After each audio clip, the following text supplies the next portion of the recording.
அதாவது எங்களுடைய கட்சி சேர்ந்தவர்கள் தாக்கப்பட்டவர்கள் நேரடியாக போய் ஆறுதல் சொல்லிட்டு மருத்துவமனைக்கு நேரடியாக போய் எங்களுடைய இயக்கத்தை சேர்ந்தவர்கள் அந்த பாதிக்கப்பட்ட நிருபர்களை சந்தித்து ஆறுதல் கொடுத்துட்டு இருந்தாங்க.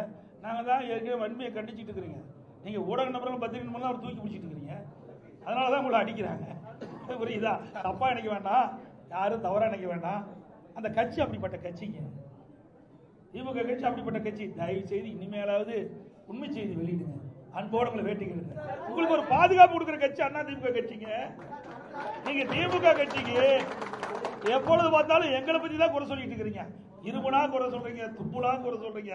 ஆனா திமுக பத்தி ஒரு குறையும் எந்த தொலைக்காட்சியிலும் வருவதில்லை, எந்த பத்திரிகையிலும் வருவதில்லை. அதனாலதான் அவங்க தைரியமா இப்படிப்பட்ட தாக்குதல் ஈடுபடுறாங்க. நீங்க உண்மை செய்தி வெளியிடுங்க. மக்களே உங்க பக்கம் இருப்பாங்க, உங்களுக்கு மக்களே முழு பாதுகாப்பு கொடுப்பாங்க.